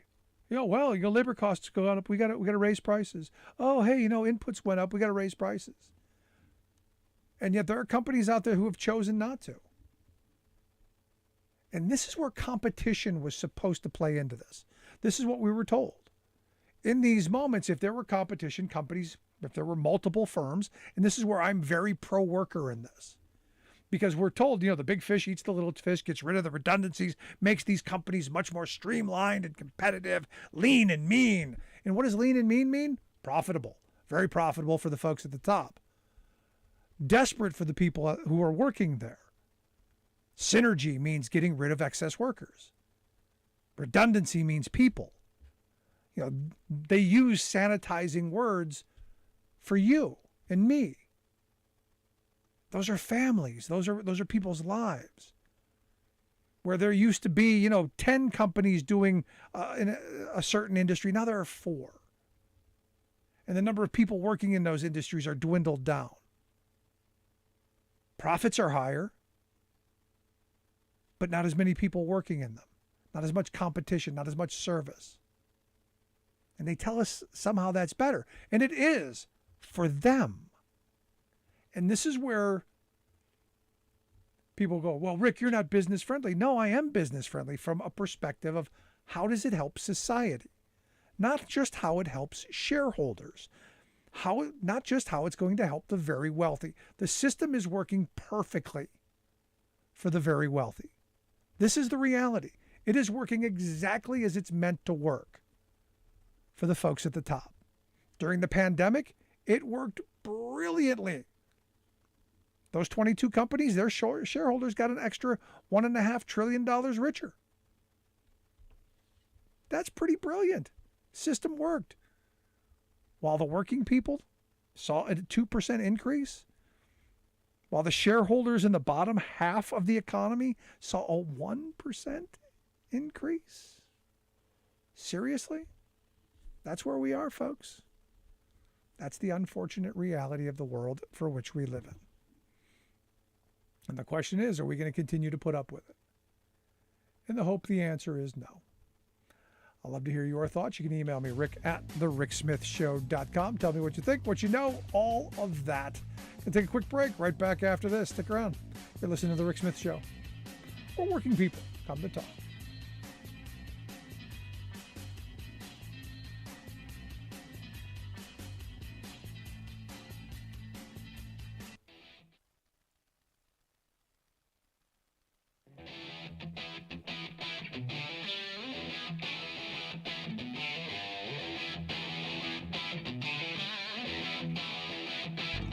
Welcome back to the Rick Smith Show. Now, here is Rick Smith.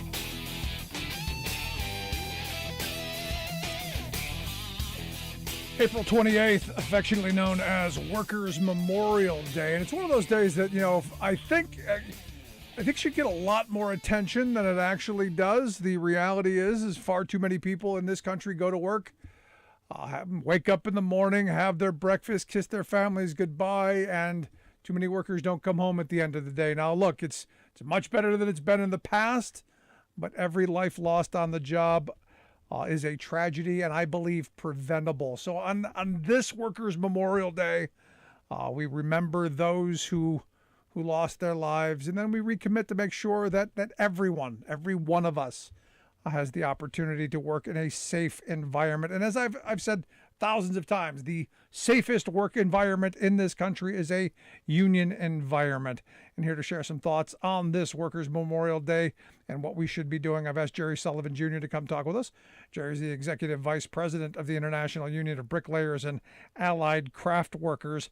You want to check out their website, bacweb.org. We'll get links out on social media, how you can take a look at that. Jerry, thanks for taking some time for us.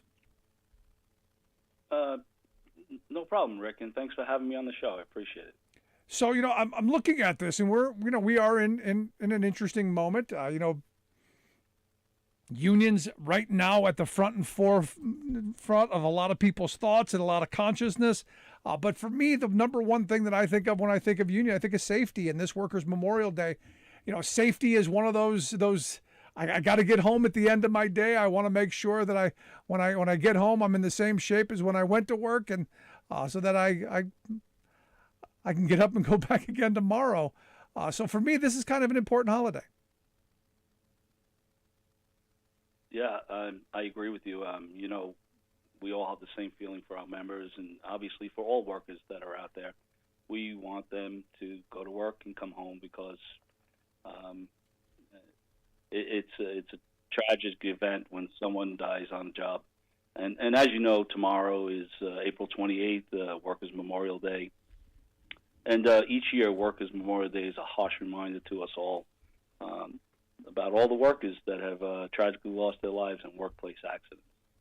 Why is April 28th the designated day for Workers' Memorial Day? Is there a special meaning behind that day? Rick, I have to tell you, I don't know that answer. I know that April has always been the month where they observed it. I'm not sure behind the significance of it. Yeah, I was just curious because it's one of those things that you go, is it the beginning of the year? Because I've seen a lot of statistics that the number of deaths that happen in certain months. Over the summer, we're going to start talking about heat exposure. There's a lot of things I want to get into, but I understand you were just at an event with the Secretary of Labor. The Department of Labor had a big event honoring this. Tell me what was going on there. What was the experience there?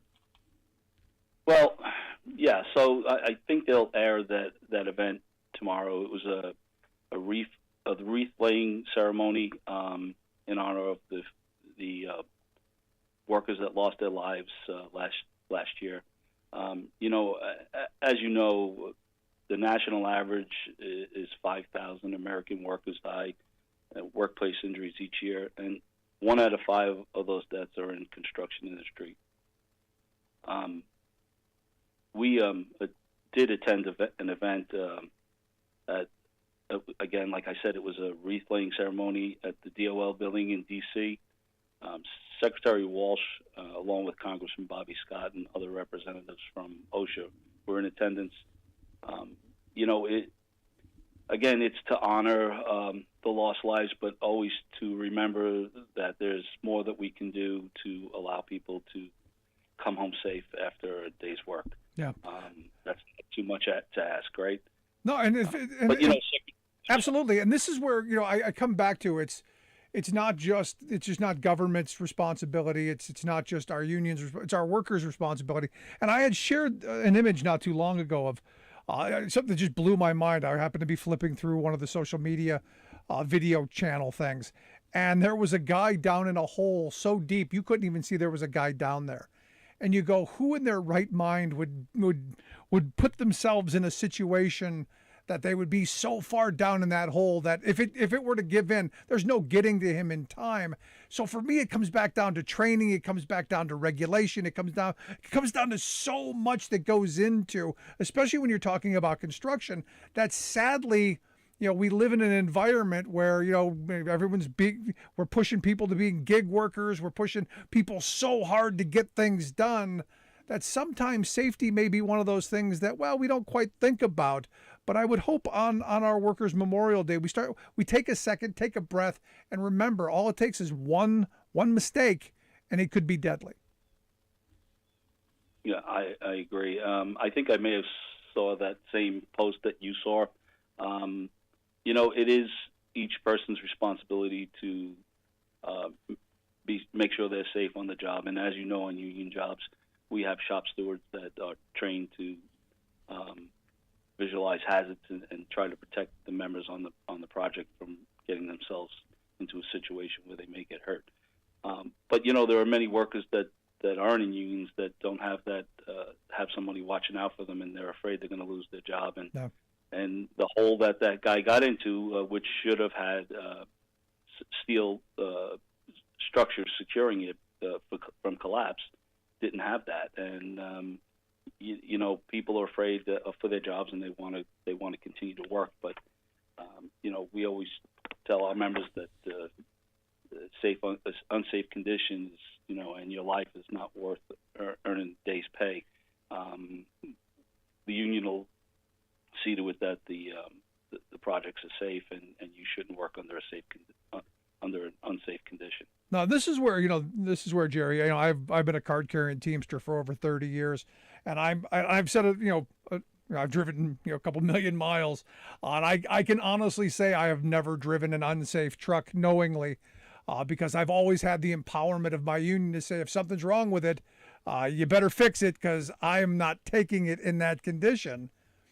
Because look, at the end of the day, what we need to make sure that was going on is that I'm not just me being safe, but the general public being safe as well. And this is part of that empowerment that union membership gives you, and why I think, why I'm such a big advocate of people joining and forming unions of all sorts and ensuring that they have that voice, that say, that ability to say, you know what, I'm not getting down in that hole until it's safe. I'm not taking that truck out on the road until the brakes are adjusted. I'm not going to, climb that pole until the proper safety procedures are met. I think workers need that now more than ever, especially as we're moving more towards this kind of gig economy, this kind of, hey, you're your own boss. Because I got to think that a lot more people are dying and being injured on the job than actually being reported. That may be possible. I'm not sure, but in 2020 alone, in construction, there were 108 fatalities in the U.S. and 21% of the deaths were attributed to what OSHA calls the fatal four, falls and struck by electrocution, caught in between, or and these of these, the falls represented 37% in 2020. And last year, Rick, our organization tragically lost 3 brothers on a job site, and BAC mourns the loss of our brothers. And Rick, I would ask you for a moment to recognize them by name, if that is okay. Absolutely, without question. Yeah. So Frank Scavolini, Brian Cotter, and Cody Wilson. Each of these brothers lost their lives on a job site last year, and part of the reason we wanted so desperately to participate in wreath laying memorial. As with every worker that is lost on the job, it is, you had said it earlier, it's the family that is connected to that worker who will suffer the loss of that loved one's unnecessary passing. Yet no worker thinks that they're going to leave the house in the morning and not return home, and they shouldn't have to think about that. The truth is, every worker should enjoy the right of a safe and healthy workplace, and it's ultimately the responsibility of the employer. But as you said, unions do help with that responsibility by training its workers to know where the unsafe condition is and not to work under those conditions. And also for me, it's the empowerment of saying no when they come up, and our thoughts, our hearts go out to the families of the lost brothers and sisters all across the country in this horrible in these moments. Because again, it is the families who truly do suffer in all this. You listen to the Rick Smith Show. We're here with Jerry Sullivan Jr. He's the executive vice president of the International Union of Bricklayers and Allied Craft Workers. BACweb.org is their website if you want to check out the work that they do. I look at this and a lot of people are going, well, that's construction. Those are dangerous jobs, Rick and Jerry. You kind of took this on. And I'm a believer in that every job can be safe, but there are a lot of jobs that are less safe than other. What are the most common injuries? What are the most common situations that you find people being injured and ultimately killed on the job? What are the worst ones, do you think? Well, so yes, construction is inherently dangerous work, but job sites can be safe. There are safety protocols that should be followed, and contractor responsibility has proven to reduce job site injuries. Good union contractors have great records in keeping people safe. But I think that for us, one of the major injuries that we see is falls. Yeah. There are other injuries as well, obviously, but for fatalities, it would be falls because we typically work from heights. Yeah, it's a lot of my office worker friends don't understand, but there are a lot of other types of injuries and a lot of other things, because we talk about the things where people don't go home at the end of the day. We rarely talk about the other side of this, and I want to get some of your thoughts as well, because occupational deaths are part of this as well. Yeah, there's you went to work in the morning, you didn't come home at night, and that, as you said, is about 5,000 a year. But they're also saying that some 90,000 people, because of exposures at work due to chemicals, due to a whole bunch of things, end up dying slowly day after day after day because of exposures on the job. And these are things that we should be looking at as well. And I think things that our regulators should be looking at. We went through 4 years with a former president who wanted to deregulate everything, screaming, job-killing regulations. But we rarely look at the fact that when you strip these regulations away, when you strip an organization like OSHA or the EPA, what you then begin to do is you begin opening things up to harm to the rest of us. And instead of having job-killing regulations, we end up having a people-killing lack of regulation. I'm curious your thoughts. Well, Rick, you kind of hit a personal note for me. My dad was a bricklayer, a life member of Bricklayers and Allied Craft Workers in New York. And when he was a young man, he was exposed to asbestos. And as he got older, he found out that he had mesothelioma, and we watched him suffer and die from mesothelioma. So I agree with you. There are many exposures that a worker could endure over the course of his job that he's not protected from, and it may not be an immediate death, but it could be a slow and painful death. So you kind of struck a nerve with me, and it's silica, and OSHA did a great job and passed the standard for workers out there, and certainly in the masonry industry, silica is a big deal. It's hearing loss and protection for ears and personal protection equipment and heat stress. And listening to Secretary Walsh yesterday, you kind of feel that you have a DOL that's in the workers' corner and for all workers now. And, I think that we may see some good things over the next couple of years. And strides towards. Yeah, this is where I think it's important, and this is where there's a partnership, and this is where I think the building trades have always had the right idea of it's a partnership between workers, between government regulators, and employers, because I think everybody should want the same thing. We want safe workplaces where workers come, do their jobs, are productive, produce a good product, but go home safely at the end of the day. And I think everybody wants it. The community wants it. I know the families want it. So there shouldn't be any disagreement. But yet, oddly enough, there seems to always be some fly in the ointment that seems to be putting some stress on that situation. And politically, it always seems to be coming from my extreme right. But this shouldn't be an issue. This should be something we all gather around and rally around and push forward on. Which is why I'm glad to see Secretary Walsh and this administration so pushing forward on the heat exposure, on these new rules, and really talking about the kind of things that we need to be doing. Yeah, I agree. I mean, even with OSHA now, the door is open. They'll listen. They understand what the issues are, and we're working collectively together with them under the new leadership in the DOL to work collectively to make strides to make workplace safer for everyone. Yeah. You're right. There are people that and forces in place that want to block that for whatever reason. I think every American worker, or any worker in the world for that matter, is entitled to a safe workplace. And you can't even imagine that people would be standing in the way of that. But I guess at the end of the day, it may be dollars and cents. It's generally what it comes down to. Last question. Yes, it does.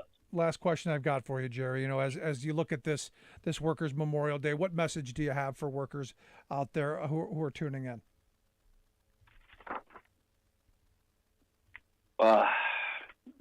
Rick,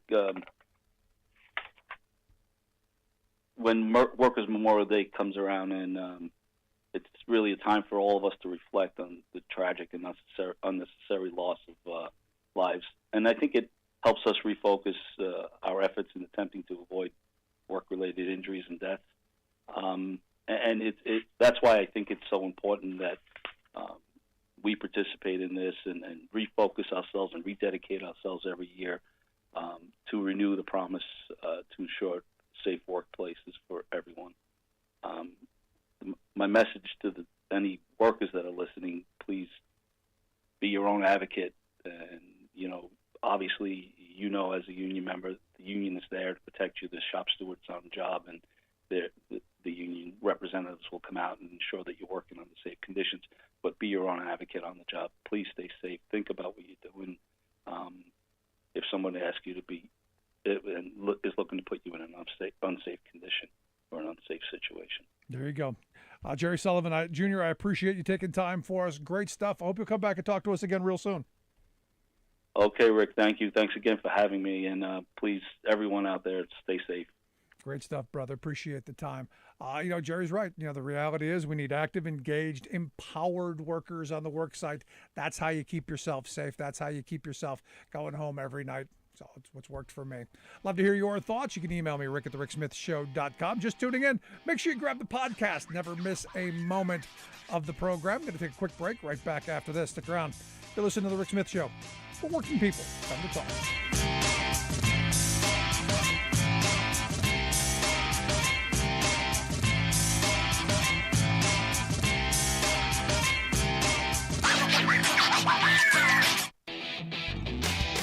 Tired of think tank approved corporate news and commentary? Are you tired of CEOs telling you what to think, who to hate, and who to vote for? Well, welcome to the Rick Smith Show. We don't take orders from some boardroom, and we don't do focus groups or talking points. We don't work for them, and we never will. I'm Rick Smith, and I work for you. Join us daily at thericksmithshow.com and download the podcast and never miss a minute.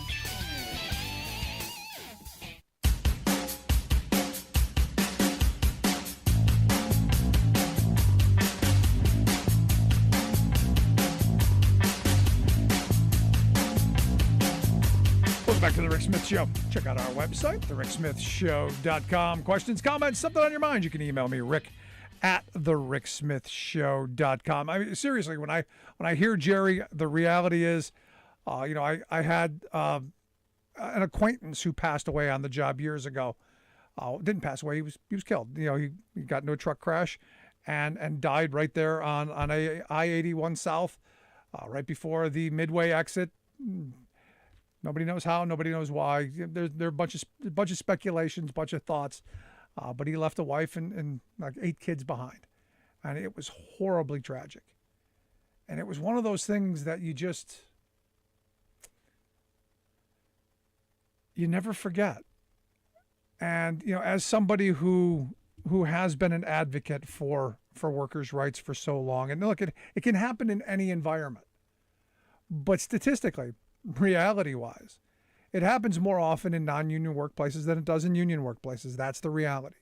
And you go, well, why is that the reality? Well, truthfully, the reality is it's because of people who are going to stand up and say, no, I don't think I'm going to climb down in that hole.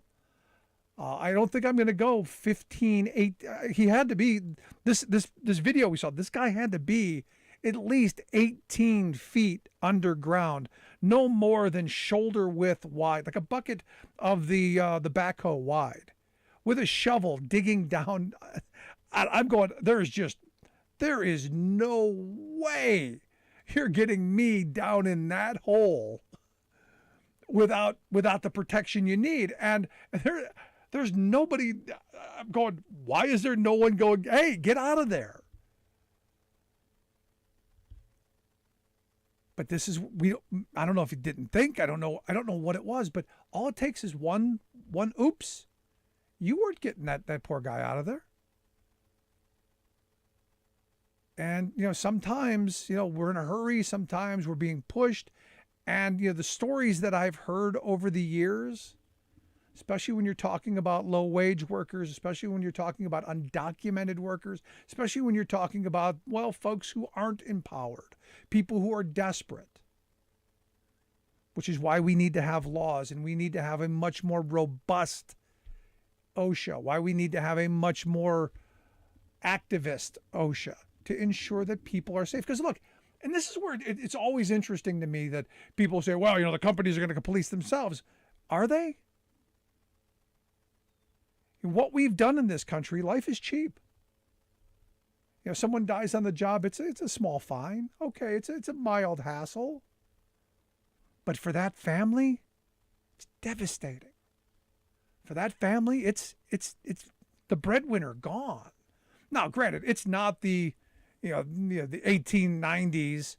It's not the company town where the coal boss is bringing the broken, bloody body back on the flatbed and throwing the bones against the door. Hey, here's your eviction notice. It's not that anymore. We're much more civilized than that now.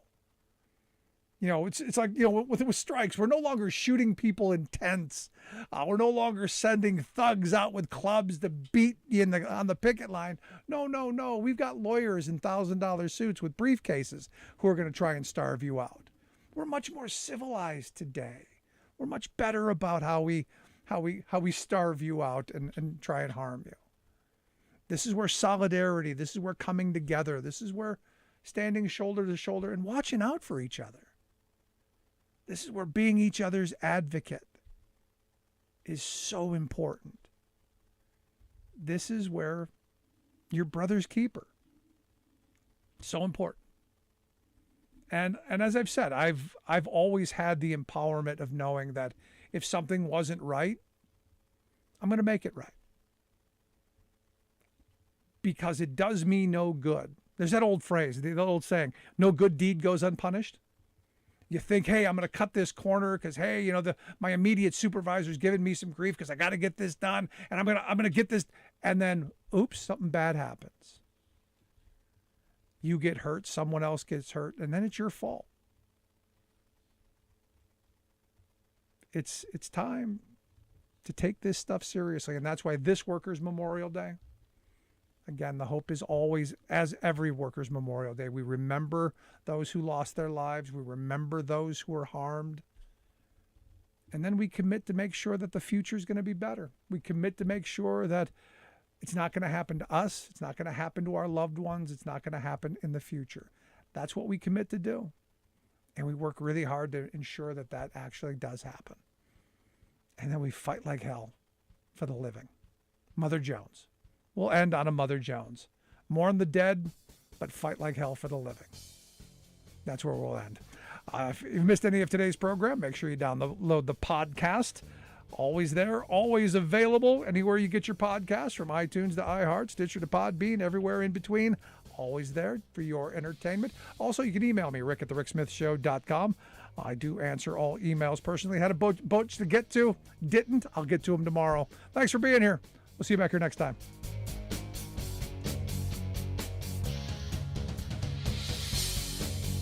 You've been listening to The Rick Smith Show. Email Rick at rick@thericksmithshow.com.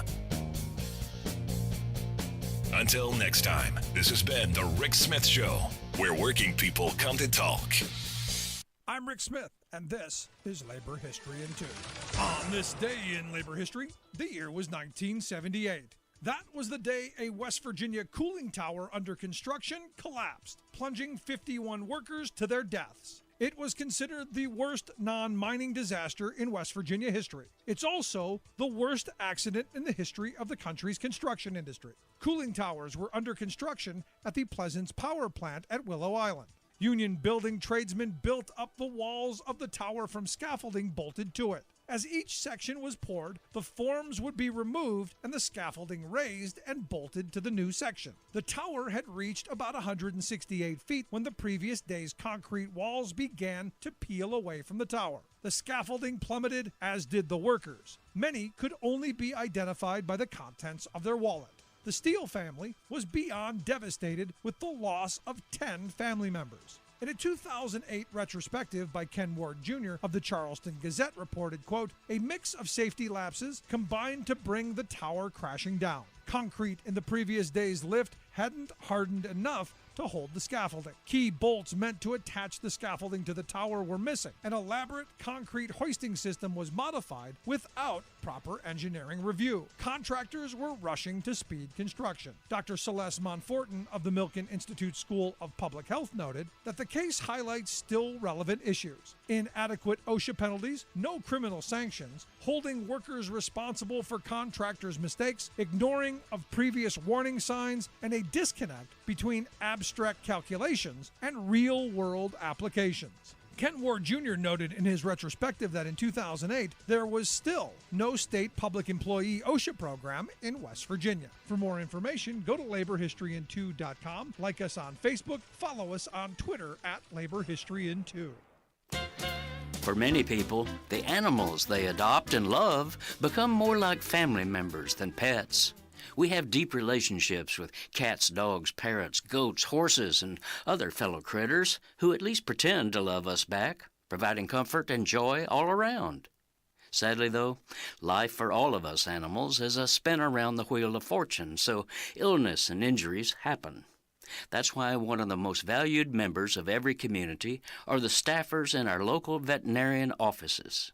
Practically all vets, nurses, technicians, and support staff are there chiefly because they love animals and get personal satisfaction from providing care for them.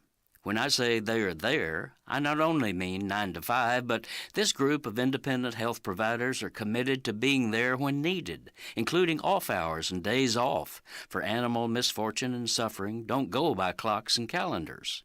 Local practitioners also try to be there for low-income people, offering deferred payment plans and even discounted fees so their animals can get the treatment they need. But wait, sound the ambulance sirens. Something is going horribly wrong. This venerable profession has recently been collapsing into a corporate model of Wall Street-owned chains. They are monopolizing markets, reducing staff, gutting service, and prioritizing the love of money over the love of animals. It's not uncommon these days for frantically worried customers to bring an ill or injured pet into their old reliable vet office, only to find it has quietly come under chain ownership, is understaffed, and is unwilling to accept the patient, forcing a desperate scramble to find emergency care, often out of town. This is Jim Hightower saying the same profiteering corporate mentality that has proven disastrous for human health care is now rapidly locking down pet care, and that's an act of animal cruelty. The Hightower Radio Lowdown is brought to you by the Lowdown Happy Hour. live streamed from the Chat and Chew Cafe. Details at hightowerlowdown.org.